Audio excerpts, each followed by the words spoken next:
And as we just got done talking about the Big 12, might as well kick it off again with a little Pac-12 after. Shoot, it's not the Pac-12 anymore. Although this game's at 9:15 between two former Pac-12 teams, Arizona State and Utah.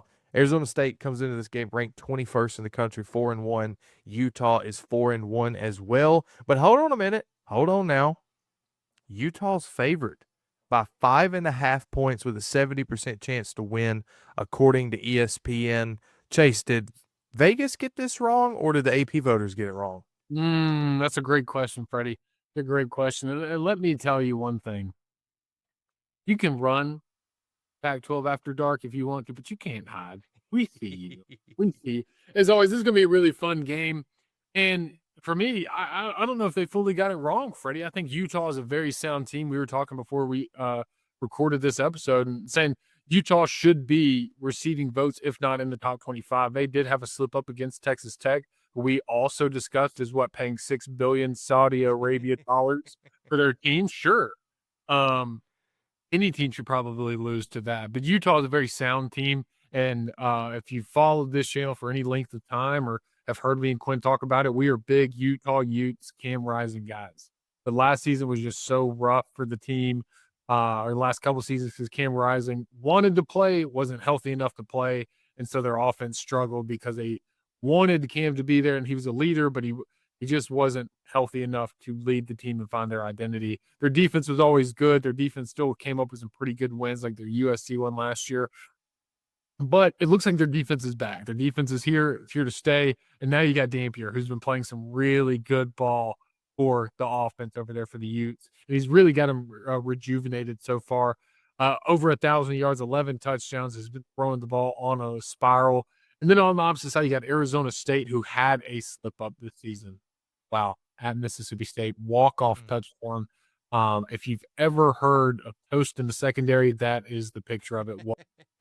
Wasn't that one? He slipped up against Mississippi State, and everybody's like, "Ooh, hold on! Arizona State was supposed to win the Big 12 playoffs. He just lost to Mississippi State, who won like 3 games a season ago. What are we thinking?" But then they rattled off consistent wins, some scary wins over Baylor and TCU, 27-24 for both. Definitely TCU, but they pulled them out. And that's the thing I like about Arizona State. They have the offense to absolutely give you 40 to 50 a game, but they're absolutely going to tease you and say, you know what, we're going to almost lose this game. In the last second, we're going to have a lot of fun with winning it. And you're going to watch it as a fan and you have to suffer it. And that's the thing. I love the Sun Devils. I love Sam Levitt. I love Kenny Dillingham. I think they take this game. It's a late game. Not a lot of people are going to be up. I think the Sun Devils end up taking it, but this is going to be a lot of fun. I think it's going to be just like the TCU Baylor games. I think it's going to be no more than a 7-point win, if that, for either team. But I'm going to take the Sun Devils to do it by 3. You know what's interesting about Arizona State this year compared to last year is Cam Scatterbo left that team. He was he was one of the best running backs in the country last year, like we know. Right. And Arizona State runs the ball better this year than they did last year, which tells me that their offensive line's gotten better. That's all it tells me. That is all it tells me, and nothing else. I've heard some other people on online talking about how that's interesting that they're a better football team now than last year. I don't think that's necessarily the case. I think Yeah. they were better last year than this year. But when you look at Utah, man, that Texas Tech loss has got to hurt. And it's not that you lost.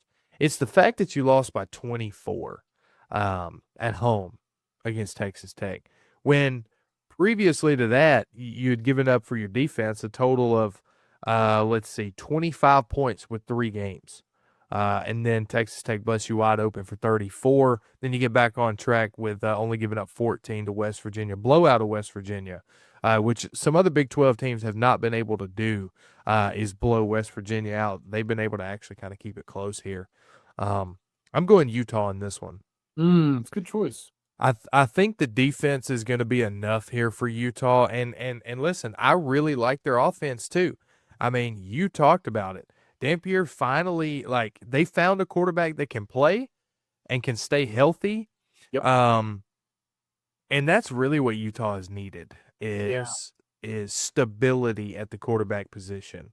What a cool story that Utah was a couple years ago, upsetting USC and all the things that they did. And finally, they're back to being a really good football team. I think should be ranked right now. So give me Utah to win the game at home. I don't think they cover the 5.5 though. And I do think it's odd that Arizona State over their past 2 games have won with the exact same score, 27-24. Very weird. Yeah. Very weird. I think they're on the losing end of that this week. Give me Utah 27, Arizona State 24. Just for the memes. So guys, thanks for watching. That's been the full week 7 college football preview and prediction. It's been a long one. We did 10 games this week. Man, this is shaping up to be one of the best weeks of college football so far. Yeah. There's a lot of underlying games. It's not just the marquee Georgia, Alabama's are playing. There's a lot of fun games underneath, like BYU, Arizona one we mentioned. So hope you guys are enjoying those. Yeah. So stay tuned. As always, more videos every single week, previewing, predicting, and reacting. Subscribe if you have not already. Fun fact, 97% of our viewers are not subscribed. Can you believe it? Can you believe it? Yeah. Oh my gosh. Yeah. Subscribe now. What are you doing? That's all we need. That's all we need. It helps the channel out a lot. It shows us that you actually enjoy content. And hopefully you'll keep viewing us in the future. Appreciate it. We'll see you guys next time.